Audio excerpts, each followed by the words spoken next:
Rashid Kejo, mwandishi mbobevu kwelikweli na mchambuzi pia. Tena si wale wachambuzi magumashi, mchambuzi haswa anayedadavua kinaga ubaga katika Kiswahili fasaha. Lakini pia tunaye Cletus Kunambi, amebobea sasa hivi huyu. Tumemwibua wenyewe hapa Sports AM. Zamani alikuwa hata kuongea tu anashindwa. Sasa hivi anaongea na tiririka vizuri tu. Cletus na Songea Kilinga, the big boss, tupo naye hapa kidogo huyu. Familia bora. Tuko naye. Ndugu zangu karibuni sana. Asante sana.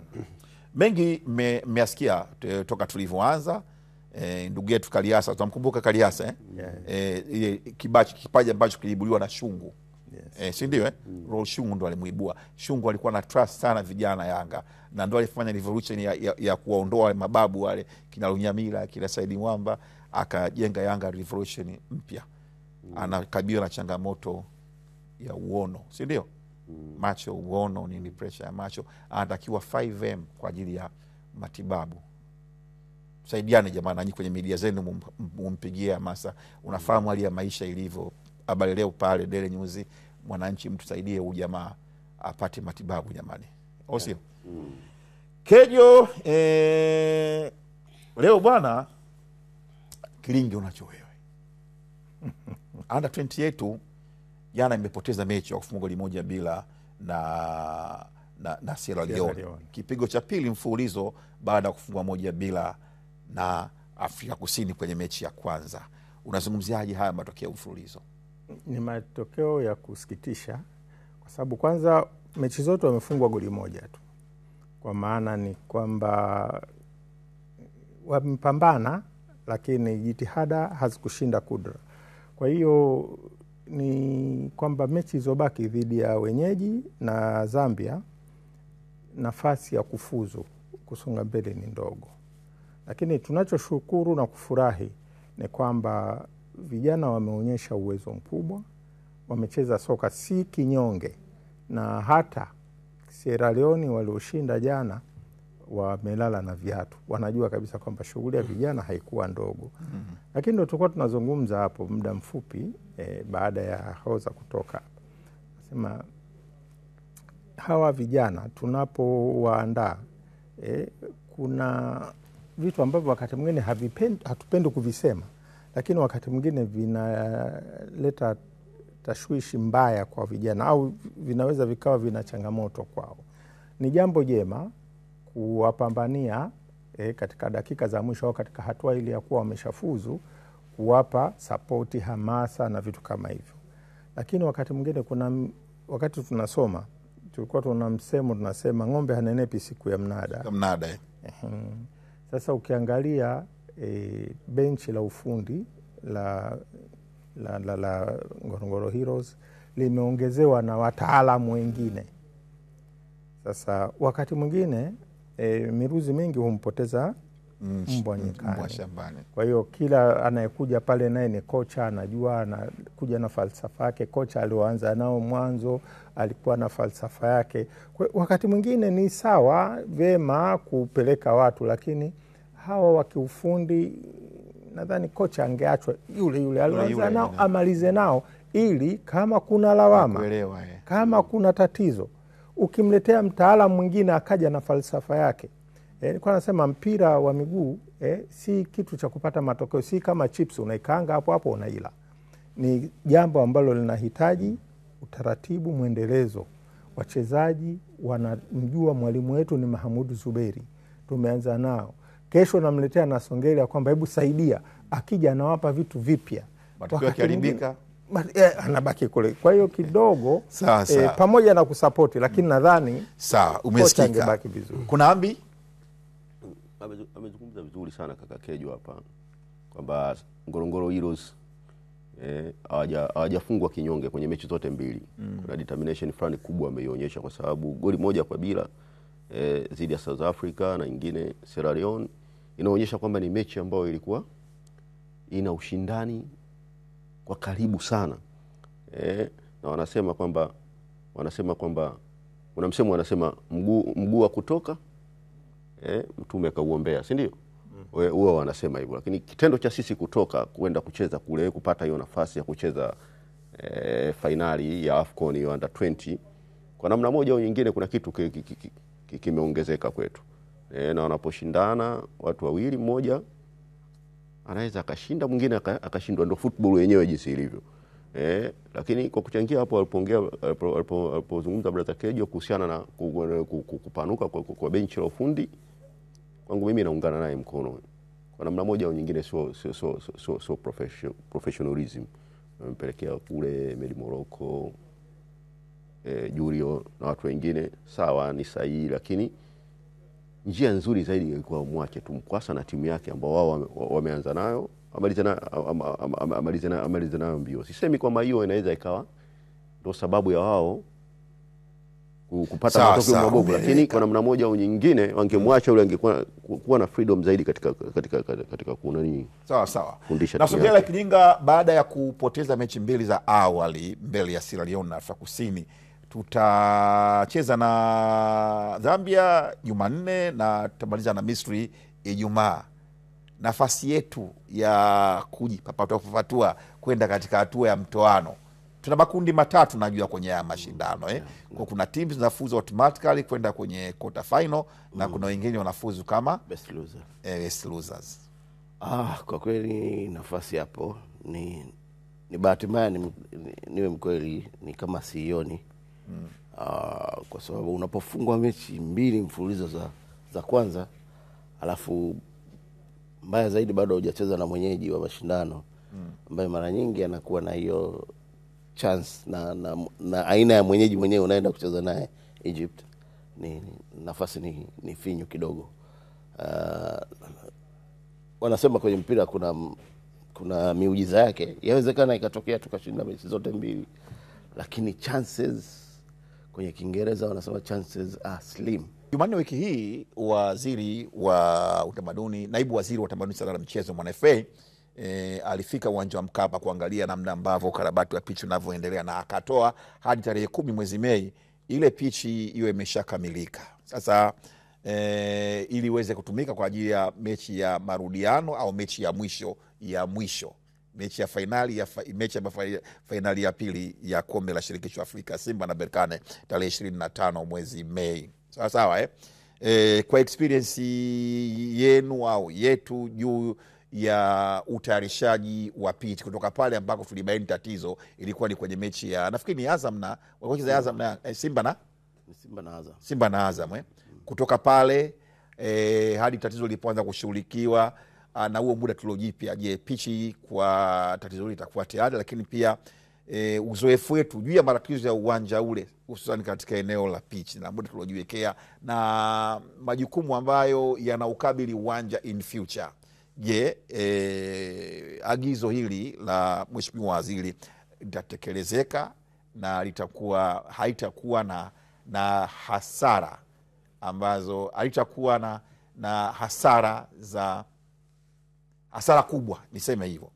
Hilo ndio swali langu. Sasa jibu tutalipata tutakaporejea kwenye mapumziko haya mafupi.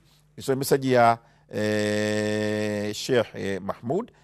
Sheikh Yusuf Mahmud anaandika kwamba Simba wajiandae na mechi na Berkane sio nyepesi. Asante sana Sheikh Yusuf kwa ujumbe wako huo. Naam, tunakwenda kwenye mapumziko. Kejo, nikirudi utakuwa tayari umesha bangua bongo yako vizuri. Hili nahitaji kutoa elimu kubwa sana ili kwa mustakabali mzuri wa uwanja wetu. Baada ya mapumziko mafupi tarejea hapa.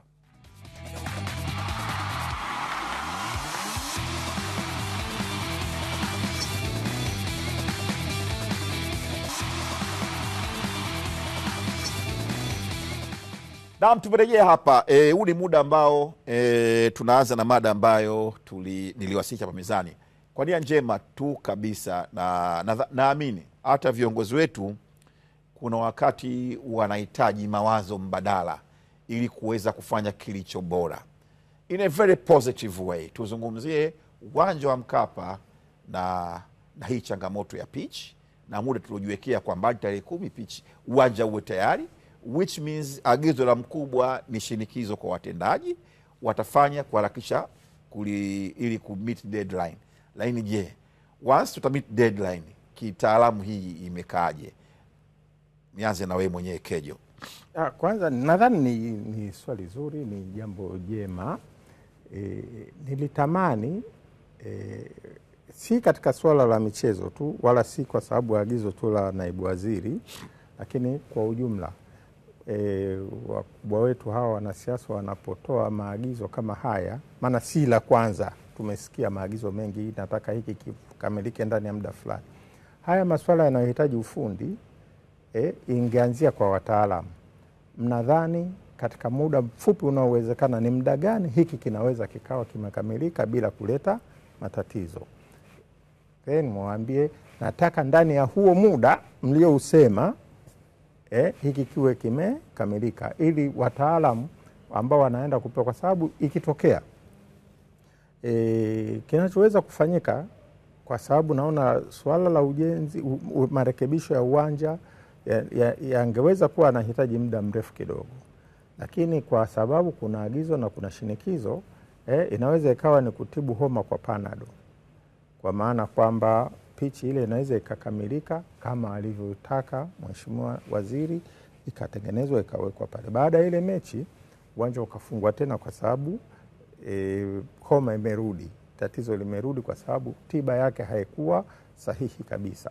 Kwa hiyo matches zinakubaliana na agizo la waziri kwamba tunahitaji pichi itengenezwe, na itengenezwe katika viwango vinavyokubalika na ikae kwa muda unaotakiwa, lakini muda wa kukamilisha matengenezo ilitakiwa ufuate. Huenda labda ametoa hiyo baada ya kushauriana na wataalamu wake wa ufundi, wakamwambia hiki kitu kinawezekana ndani ya muda fulani, lakini kama tu ni mtu utashi wake ambao haukufuata misingi ya kitaalamu, pichi inaweza ikatengenezwa, lakini ikawa baada ya muda mfupi tukarudi kule tulikotoka, na ikawa ile ndio hiyo hasara ambayo ulikuwa unazungumzia, kwamba unatengeneza kitu kikae ndani ya miaka mitatu au ichezwe zaidi ya mechi 25 30, zikachezwa mechi 2, uwanja ukarudi tena kwenye hali ya mbaya. Kunambi, mtazamo wako?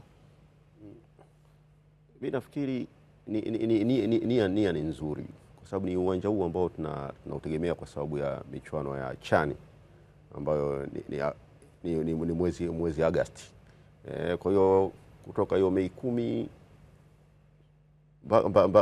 mpaka Agosti nadhani sio muda mrefu, sio muda mrefu sana.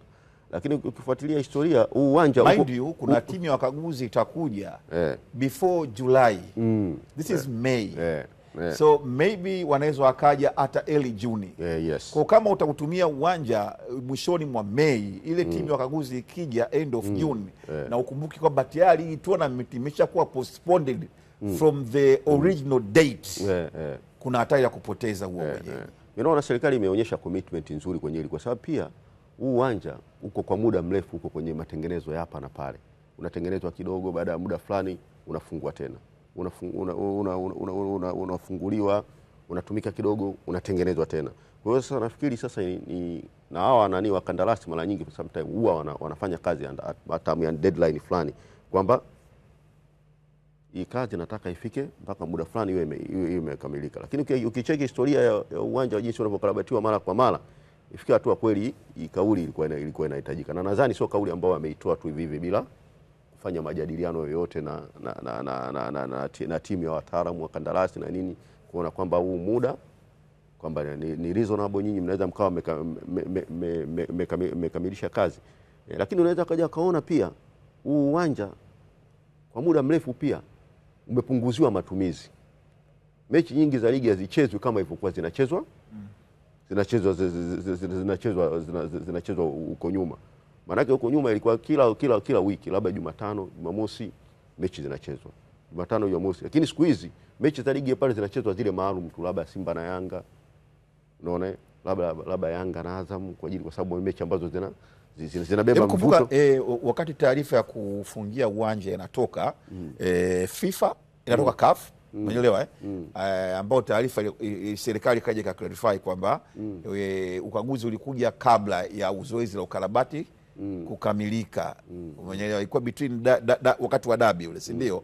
Kwamba dabi ingechezwa uwanja ulikuwa uko tayari. Mungu saidia, siku chache baadaye ikachezwa mechi pale, ilikuwa ni Simba na Almasri au mechi gani ilichezwa? Simba na Almasri. Ndio ikaonekana uwanja una matatizo. Simba na Almasri uwanja. Simba na Almasri hapana. Ni Simba na Almasri kuonekana tatizo.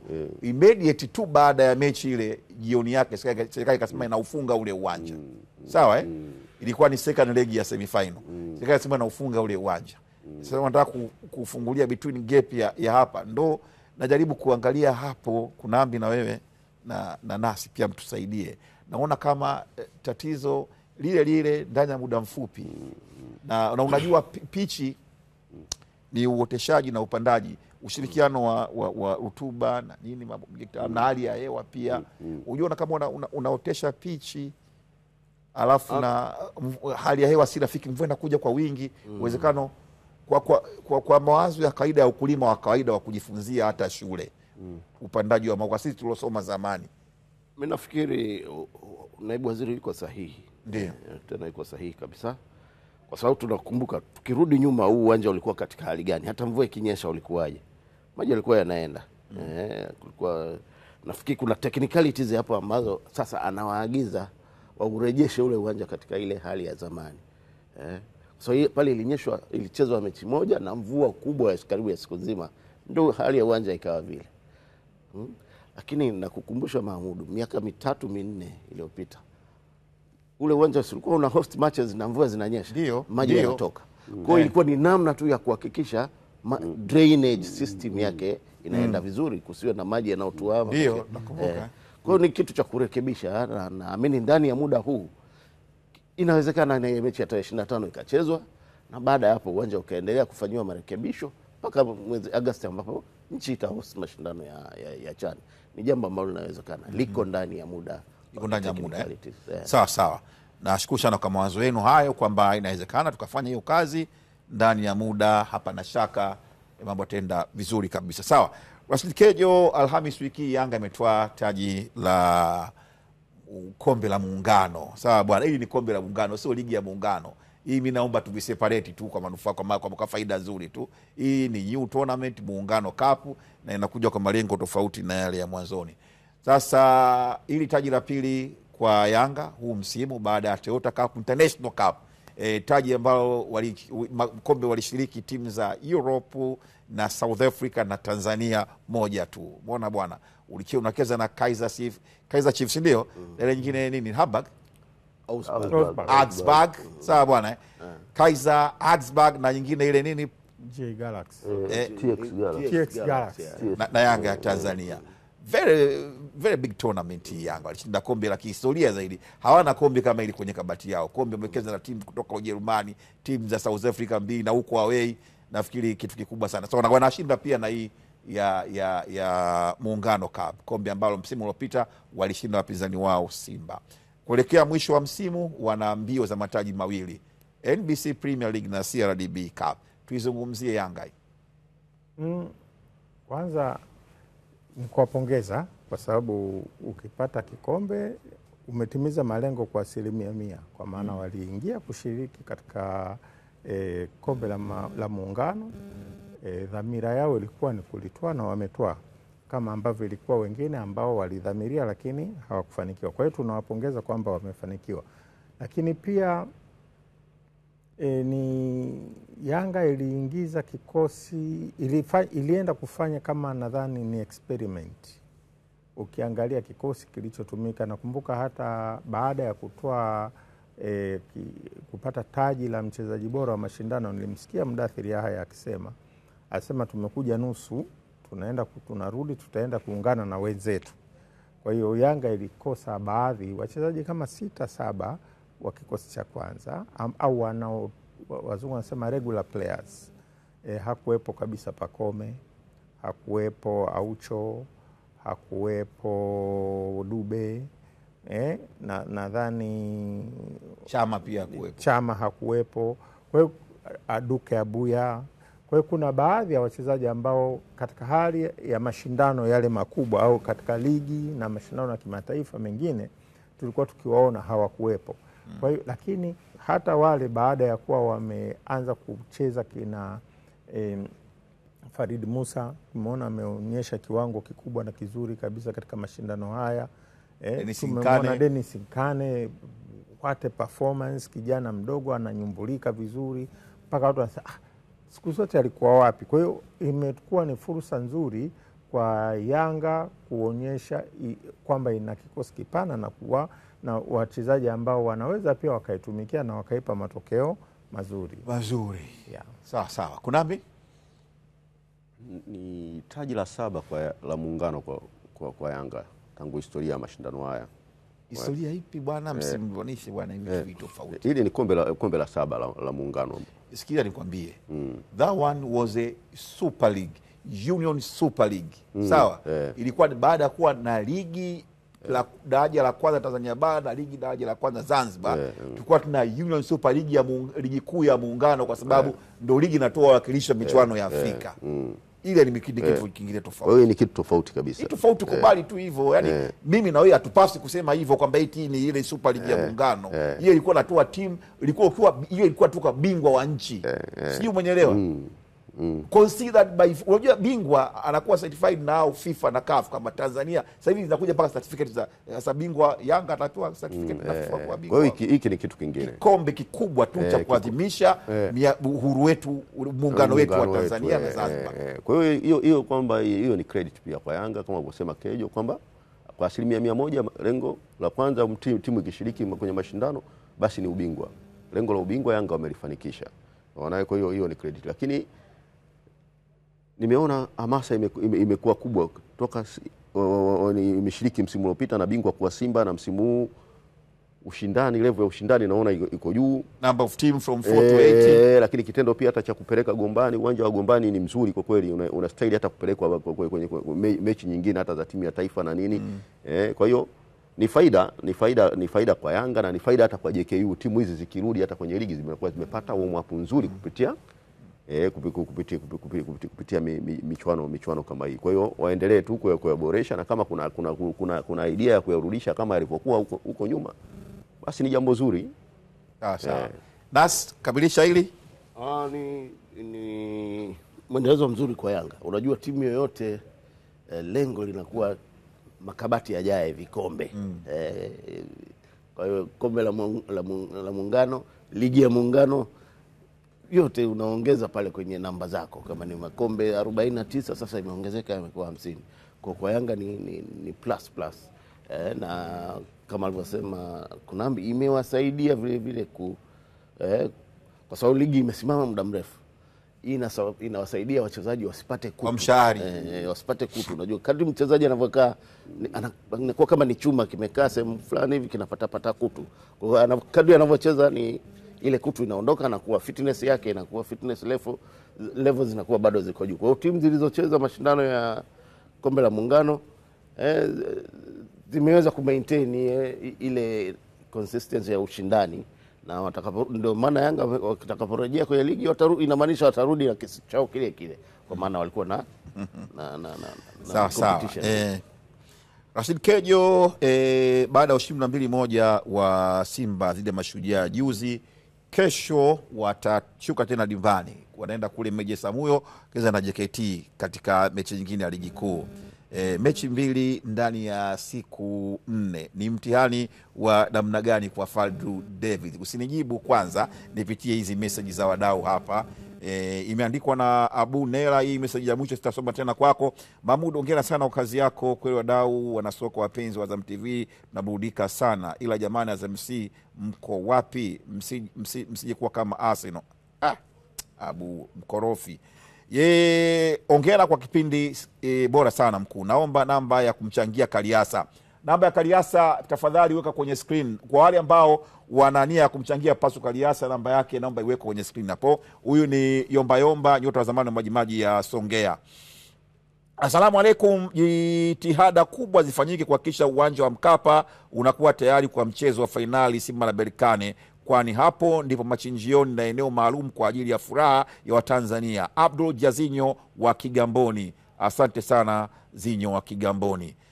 Asalamu alaikum. Rai yangu vijana wetu wapatiwe wataalamu wa kisaikolojia ili eneo la maamuzi uwanjani yanayoendelea sasa yasiharibu hali ya upambanaji kwa mustakabali wa soka letu. Pia tunapoandaa wachezaji vijana, tuwaandae pia na marefali vijana wawe waadilifu, kinyume na wachache tunaowashuhudia wakivurunda katika baadhi ya mechi, ameandika Daudi Msagati. Tunga, meneja masoko wa Azam, nimepata ujumbe wako na kukaribisha sana bwana, nimezoea tukikaa pamoja hapo. Abidu Jailos Mwandembele, afisa wa Jeda Mtizedi, anasema asalamu alaikum brother, hilo la kuendeleza vipaji wanaweza Uganda, sisi huku bado tuna unga, kila mtu ashinde mechi zake, tunaweza na sisi pia bwana, why not us. Asalamu alaikum, Mutafaoza kacheza vizuri sana jana mechi na Azam, nampongeza kwa kujitunza. Aziz Salim, boss Bakhresa Group. Agostino Yuda tulikuwa naye hapa. Haya, Prince Akbar, serikali itazidi kutumia bajeti kubwa kufanya ukarabati mfupi. Pia ikumbukwe tulipewa nafasi ya kuhosti CHAN Januari, ila imesogezwa kutokana na kutokuwa tayari, hivyo serikali iwe makini tusipoteze nafasi hiyo. Asante sana Prince Akbar. Rashid wa George, hizi kaka yangu, hebu niulizie kwa kaka yangu Rashid Kejo wa jina wangu huyo kuhusu nyota wa mchezo wa juzi bwana Kayombo aliyezu kumbe mambo binafsi ya kifamilia au siaulizi hapa.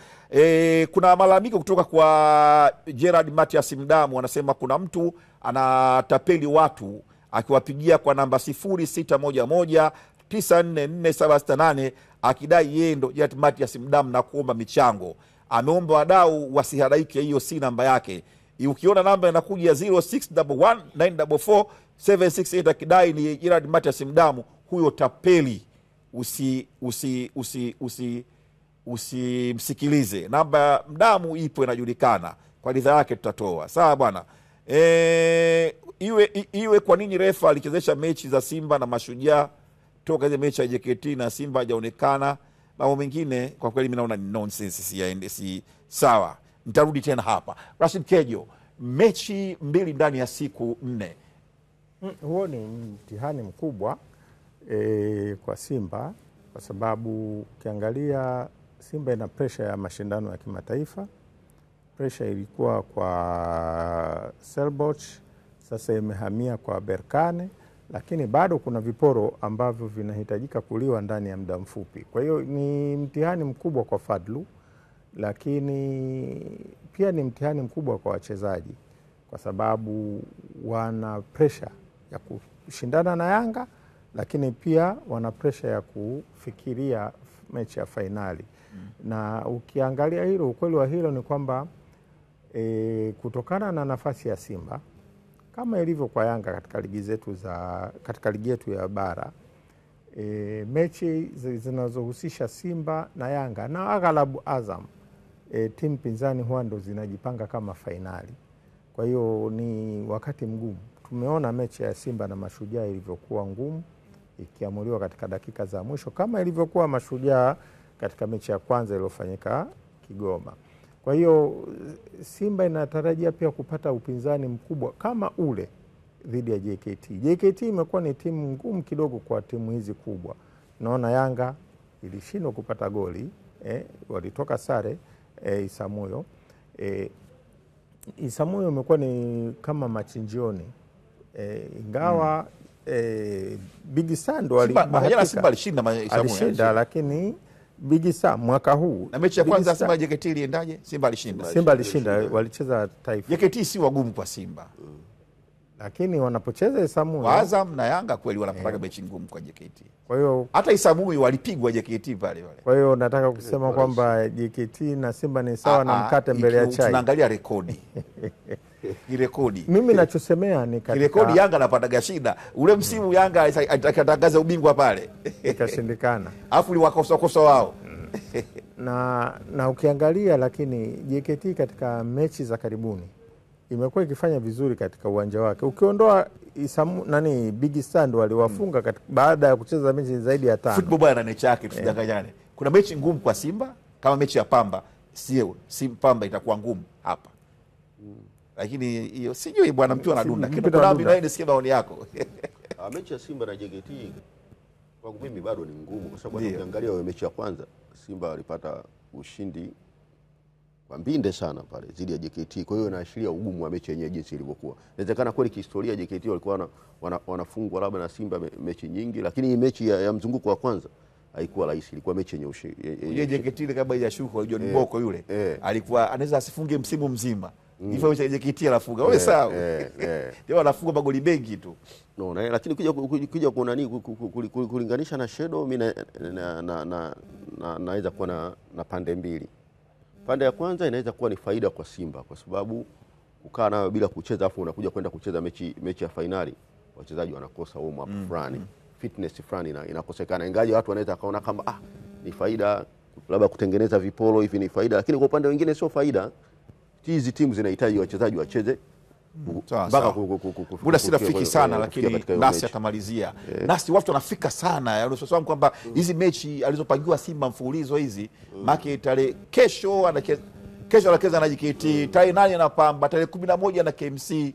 Nadhani I think this is unfair. Yani bodi ingefikiria upya. Tarehe 17 ndio anacheza kule. Imagine tarehe 8, tarehe 11 after 17 uende kule na wanavyofika. Unajua mechi Mashujaa ile watu walikuwa wanafika. Kulikuwa na fouls, physical contact. Kulikuwa na fouls. Malizia dakika moja na unaweza ananifuza 33 upande wa wa Mashujaa. Yani Simba alichezewa fouls 33 katika mechi. Itakuwa hivyo kwa JKT pia. Itakuwa hivyo kwa Pamba. Sababu wale hawana cha kupoteza. Watafika sana miguuni kwa wachezaji. Busara itumike. Angepunguziwa kama hii mechi, especially hii mechi ya Tabora hii, wangetafutia muda mwingine. Simba ilimaliza jukumu la kitaifa kwanza. Au unasemaje Kejo? Kabisa. Ili kubwa unajua bwana. Tanzania haijawahi kuchukua kombe la Afrika. Au unasemaje bwana Kudazi? Au unasemaje? Hii ni bendera ya Tanzania na pepea. Sijui unaelewa. Sawa. Message nyingi sana zimetumwa hapa na muda wenyewe si rafiki wa kuimtania radhi. Nilichoweza kusoma nimesoma. Pashi boy nimeona message yako. Next time usijali brother. Naitwa Mahmoud bin Zuberi, Rashid Kejo, Big Brother na Songera Kulinga, the big boss. Kunambi mwanangu mwenyewe tunakuaga tunakwambia ndio kutazama Azam Force 1 HD.